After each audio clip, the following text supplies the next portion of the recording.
Nanti. Iya, tapi tunggu.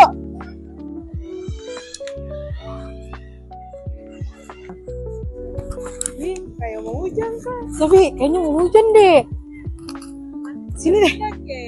kita ke ST aja.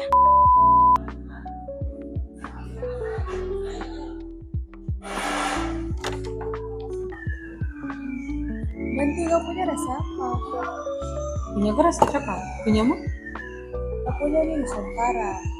Oh iya. Itu ya. Sofi kabarin teman-teman. Oke.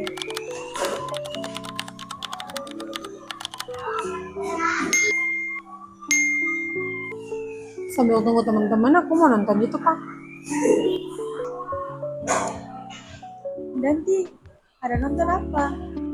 Aku lagi nonton ini nih. Beyond Azia vs Aziz.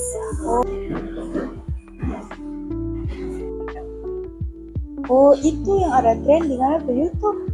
Iya, kalau punya kamu? Ya, kita punya nih Timothy Ronald.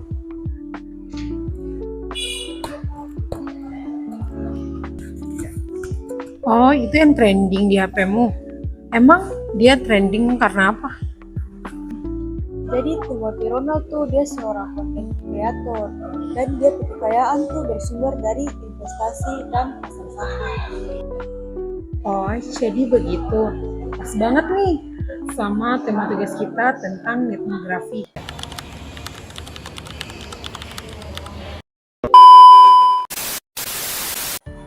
Mana sih mereka?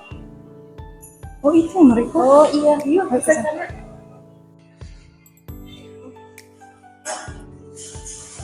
Halo. Hi guys, welcome to my YouTube. Oh, dari tadi baru kalian berdua. Terus si Dita sama si Dian di mana? Iya baru tahun 2 nih. Kalau Dito tuh dia bilang kata ada terlambat mesti bantu orang di rumah. Oh, dia tadi ngechat di grup. Iya. Terus kalau si Dian? Kalau si Dian nggak tahu di mana. Apa sih?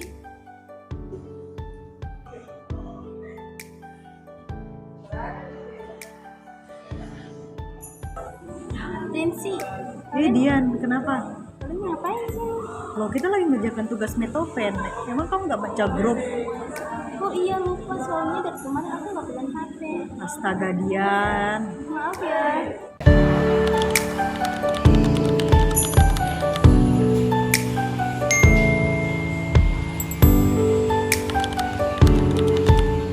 Emang kalian sudah tahu latar belakang dari etnografi? Belum, apa itu latar belakang etnografi? Nah, jadi teman-teman latar belakangnya itu perkembangan teknologi informasi, khususnya internet, telah mengubah cara manusia berinteraksi, berkomunikasi, dan membentuk komunitas. Masyarakat kini tak hanya hadir di ruang fisik, tetapi juga eksis secara aktif di ruang digital. Media sosial, forum, blog, dan platform daring menjadi wadah berkembangnya budaya baru, budaya digital. Untuk memahami dinamika tersebut, para peneliti sosial dan budaya membentuk metode yang sesuai dengan konteks baru ini. Salah satu metode yang relevan dan berkembang pesan adalah etnografi. Nah, etnografi ini merupakan pendekatan kualitatif yang menyesuaikan metode etnografi tradisional dengan kondisi komunitas daring. Melalui etnografi, penelitian dapat mengamati perilaku online, mempelajari nilai, simbol, dan interaksi dalam komunitas maya, serta memperoleh pemahaman yang mendalam tentang budaya digital yang berkembang. Oh, jadi begitu latar Iya. belakang etnografi, Fani. Ya,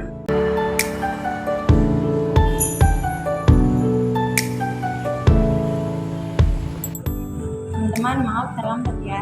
Ya nggak apa-apa, duduk dulu Duduk kita. Nah, jadi teman-teman tadi kan saya sebelum kesini saya sudah baca tentang etnografi, tapi saya belum paham apa sih yang dimaksud dengan etnografi. Mungkin dari teman-teman ada yang bisa jelaskan? Mungkin si Renzi bisa tuh. Oh, kamu belum terlalu paham ya tentang pengertian etnografi. Ya sudah, aku jelasin ke kamu sama teman-teman juga. Oke, jadi aku jelasin nih ke Dita sama teman-teman tentang pengertian dari etnografi atau etnografi. Etnografi adalah metode penelitian yang kualitatif yang dikembangkan dari pendekatan etnografi tradisional. Namun secara khusus disesuaikan untuk menganalisis kehidupan sosial, budaya, dan perilaku manusia yang ada di media sosial nih. Etnografi mengamati interaksi yang terjadi di internet seperti di media sosial, forum online, grup diskusi, blog, dan platform komunikasi virtual lainnya teman-teman. Perihal tentang istilah etnografi pertama kali dikembangkan oleh Robert V. Kozinets, yang dimana seorang profesor yang pemasaran dan peneliti budaya konsumen pada tahun 1990-an. Kata ini merupakan gabungan dari dua istilah, internet dan juga etnografi.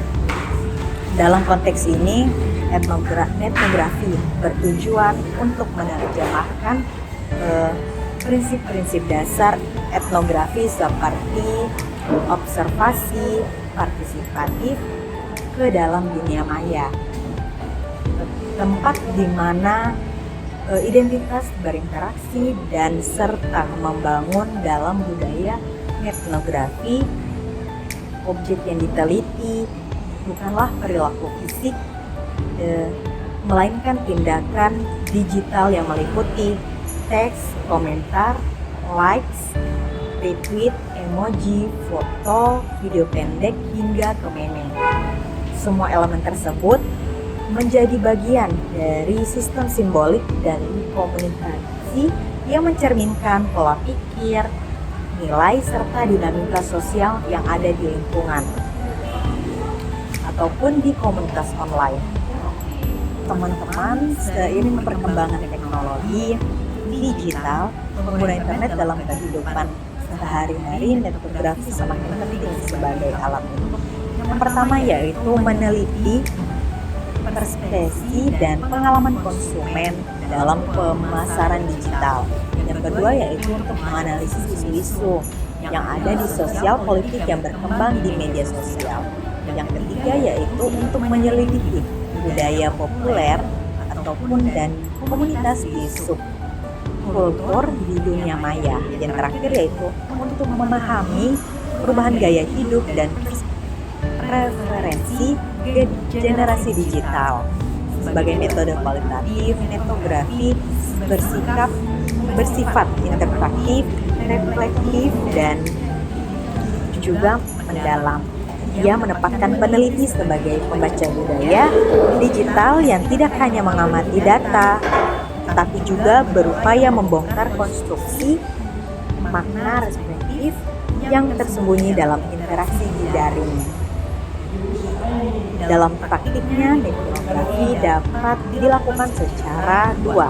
Yang pertama yaitu observatif, di mana peneliti hanya mengamati interaksi tanpa terlibat langsung. Yang kedua yaitu partisipatif, peneliti ikut serta dalam penelitian komunitas online dan berdialog dengan anggota yang ada di dalamnya.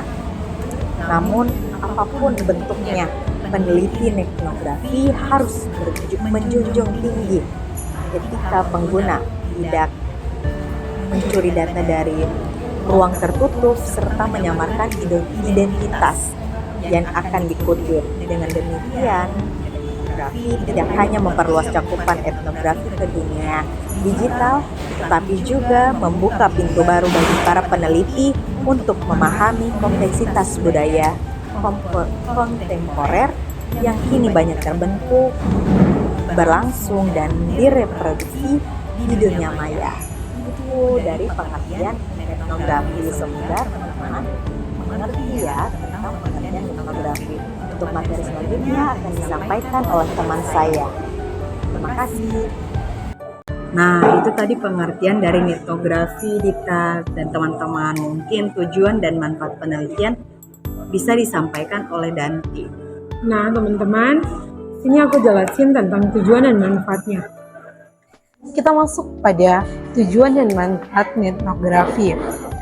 Tujuan utama dari penelitian etnografi adalah untuk memahami bagaimana interaksi, perilaku, serta makna-makna budaya terbentuk dalam perkembangan dalam komunitas virtual yang aktif secara daring.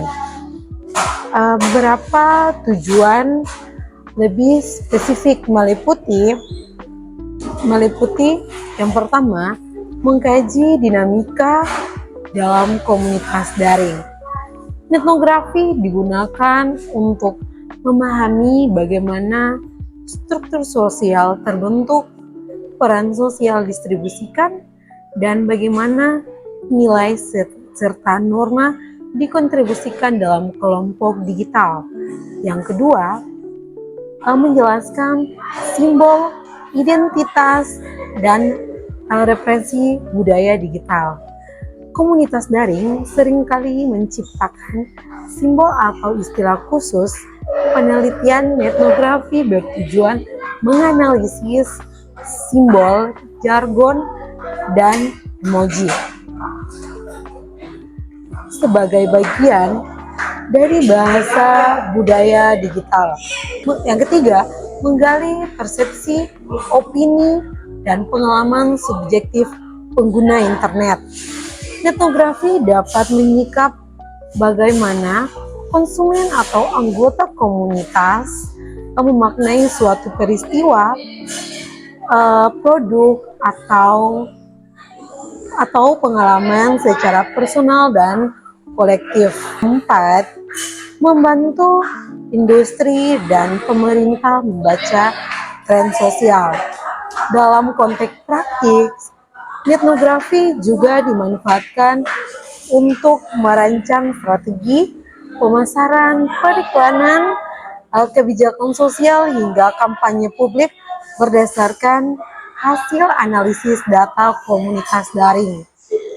Nah, itulah tujuan dari etnografi. Kita masuk pada manfaat penelitian etnografi. Yang pertama, efisien dan ekonomis. Tidak memerlukan perjalanan lapangan secara fisik, sehingga lebih hemat biaya dan waktu. Yang kedua, akses real time dan historis. Peneliti dapat mengakses data masa lalu maupun mengikuti perkembangan teknik di komunitas online. Yang ketiga, mengungkapkan budaya populer dan tren kontemporer. Etnografi sangat efektif dalam mengungkapkan fenomena yang sedang viral atau tren sosial yang cepat berubah. Yang keempat, pendekatan penelitian dengan komunitas digital terbaru. Beberapa komunitas daring seperti fandom, aktivitas digital, atau komunitas niche lainnya dapat sulit dijangkau melalui metode konvensional, namun dapat dianalisis dengan etnografi. Yang kelima, kontribusi pada pembangunan ilmu pengetahuan modern. Metode ini memperluas cakupan studi budaya, komunikasi, dan sosiologi kontemporer ke dalam dinamis digital. Nah, itulah tujuan dan manfaat etnografi. Teman-teman, hujan udah berhenti nih. Gimana kita pindah tempat aja ke taman itu lagi? Ayo. Nah, teman-teman, tadi kan saya sudah jelasin nih tentang tujuan dan manfaatnya etnografi. Mungkin teman-teman sama Dita sudah paham? Sudah. Nah, selanjutnya, materi selanjutnya tentang ciri-ciri etnografi bisa dijelaskan mungkin sama Sofi? Begitu? Oke, nah sini aku jelasin. Ciri-ciri dan karakteristik etnografi. Berikut adalah karakteristik utama yang membedakan etnografi dari metode lain. dari metode kualitatif lainnya. Yang pertama ada berbasis platform daring, yaitu etnografi dilakukan di lingkungan digital seperti media sosial, Instagram, Twitter, terus pada forum, yaitu ada Reddit, Kaskus, dan grup komunitas yaitu Facebook, Discord, dan situs ulasan seperti TripAdvisor, Tokopedia, dan sebagainya. Lalu yang kedua ada observasi terhadap interaksi digital. Peneliti tidak mengamati tindakan fisik secara langsung, melainkan jejak digital berupa tulisan, emoji, gambar, audio, hingga video. Yang ketiga ada bersifat non-intervensi atau minim intervensi. Peneliti seringkali bersifat netral dan tidak memengaruhi jalannya percakapan dalam komunitas yang diamati. Lalu yang keempat ada menggunakan jejak digital sebagai data premier. Jadi semua percakapan, tanggapan, dan bentuk partisipasi pengguna dalam komoditas online menjadi data utama dalam etnografi. Lalu yang kelima ada analisis kualitatif dan interpretatif, di mana data dianalisis untuk menemukan tema, pola komunikasi, makna simbolik, dan narasi budaya dalam interaksi daring. Lalu yang keenam ada tinggi sensitivitas etika, karena data bersumber dari ruang publik daring, peneliti wajib menjaga etika dalam penggunaan dan publikasi informasi sensitif atau pribadi. Nah, itu tadi penjelasan mengenai ciri-ciri etnografi. Apakah teman-teman sudah mengerti? Sudah, terima kasih. Oke, sudah jelaskan? Kita masuk ke materi selanjutnya, yaitu langkah-langkah untuk etnografi. Kepada teman kita, Dian. Materi selanjutnya yaitu langkah-langkah penelitian etnografi. Metode etnografi dapat dibagi menjadi beberapa tahapan berikut. Yang pertama yaitu menentukan fokus dan pertanyaan penelitian, yaitu tentang apa yang ingin diketahui, kemudian isu atau fenomena apa yang akan dikaji. Contohnya, bagaimana komunitas penggunaan skincare mendiskusikan efek produk alami di Instagram. Yang kedua, memilih komunitas atau platform yang relevan, yaitu komunikasi harus aktif, terbuka dan sesuai topik.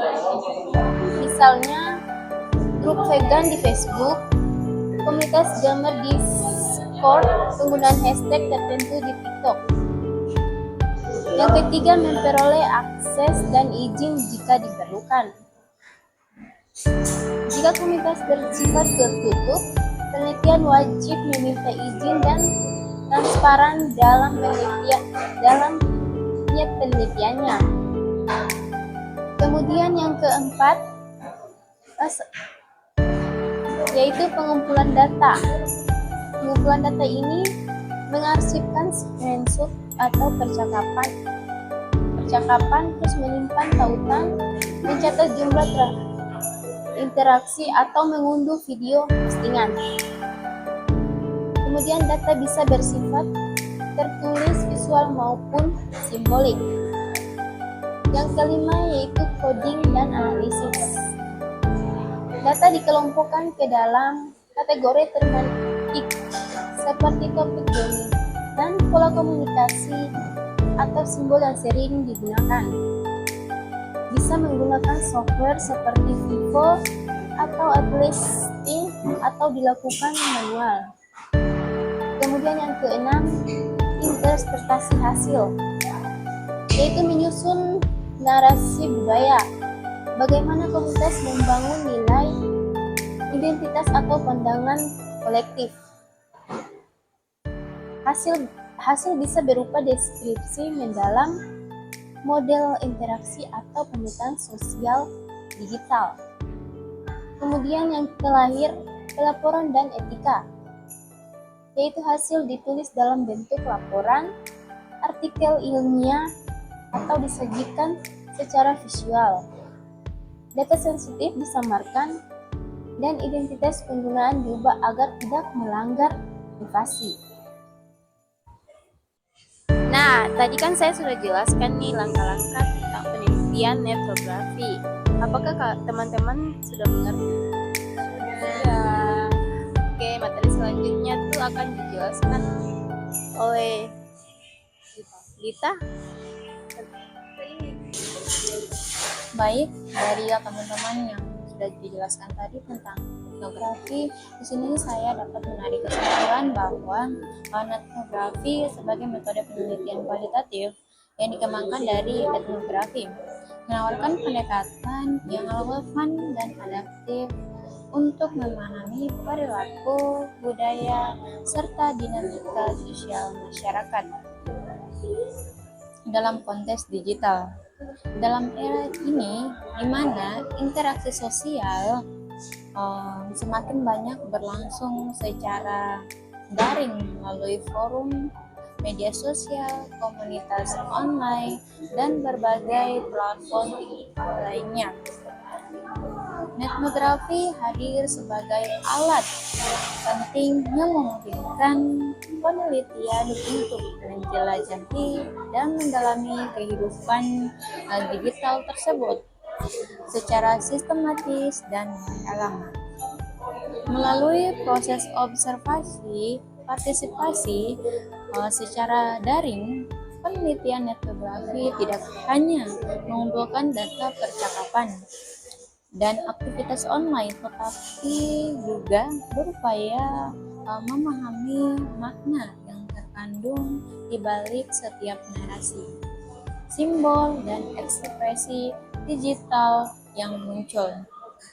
Dengan mengamati komunitas virtual secara terus-menerus dan jangka waktu tertentu, penelitian dapat memperoleh wawasan yang lebih holistik mengenai pola interaksi, norma-norma sosial, nilai budaya, dan bahkan konflik atau solidaritas yang terbentuk dalam ruang digital tersebut. Untuk keunggulan etnografi terletak pada kemampuannya untuk menangkap fenomena sosial yang sedang berlangsung secara real time dan autentik tanpa investasi langsung dari penelitian. Hal ini membuat data yang diperoleh cenderung alami, memberikan representasi yang lebih jujur terhadap kehidupan online individu maupun kelompok. Di sisi lain, tentang etis seperti privasi, anonimitas, dan persetujuan informan menjadi perhatian penting yang harus ditandatangani dengan bijak dan profesional. Etnografi tidak hanya berguna dalam studi budaya digital atau komunitas daring, tetapi juga telah digunakan secara luas dalam berbagai bidang seperti pemasaran, komunikasi, antropologi, sosiologi, hingga studi perilaku konsumen. Fleksibilitas memungkinkan penelitian untuk menggali berbagai isu kontemporer mulai dari fenomena, pop kultur, diskursus politik, tren konsumsi, hingga dinamika identitas gender di internet. Secara keseluruhan, etnografi merupakan pendekatan yang signifikan dalam dunia penelitian sosial modern Ia menjembatani kesenjangan antara teori etnografi klasik dan praktik penelitian di era digital. Dengan penerapan yang tepat, disertai perkembangan etis dan metodologi yang matang, etnografi maupun menghasilkan pemahaman yang kaya mendalam dan kontekstual terhadap perilaku manusia dalam lingkungan digital yang terus berkembang.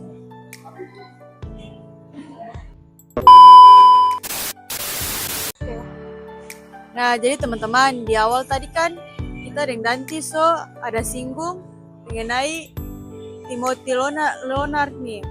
Jadi sekarang tuh akan nonton dia pe podcast dan akan analisis dari dia pe komentar. Nah, sekarang tuh nonton. Dulu dalam Rekam di ini lagi terus nih. Yuk, ambil dari belakang.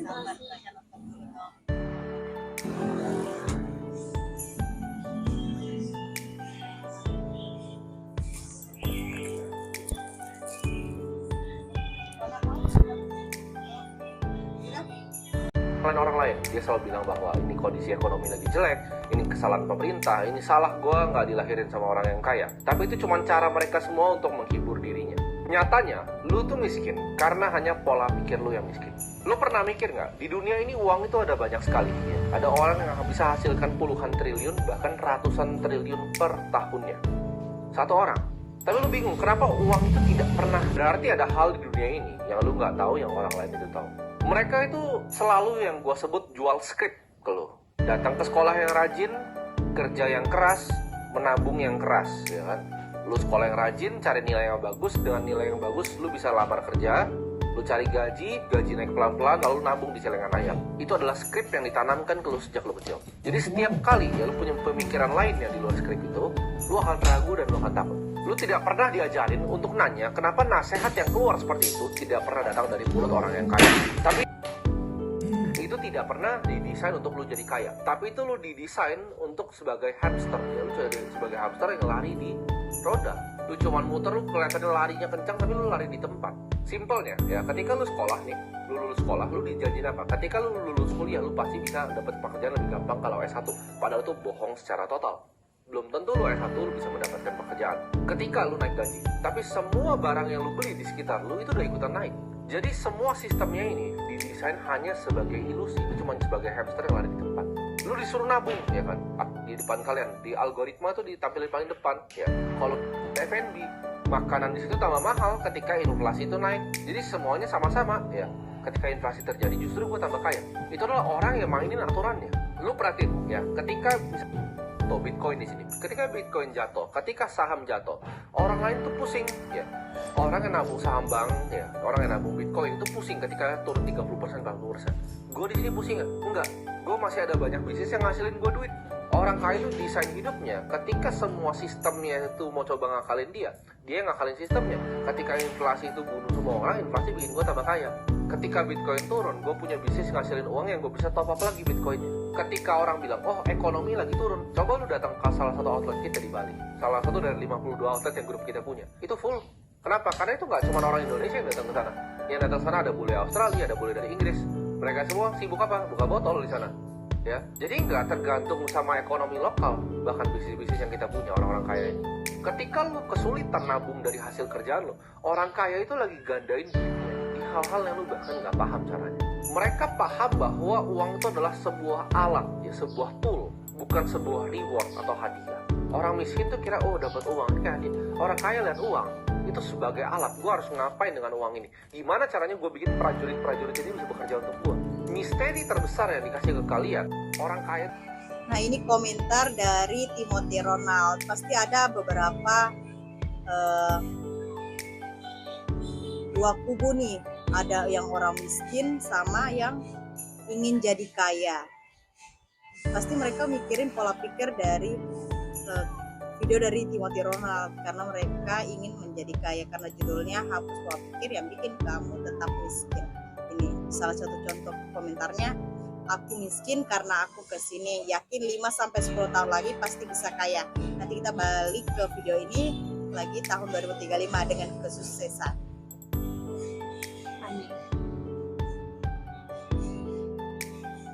Ada juga pasti ada video komentar yang orang nggak setuju.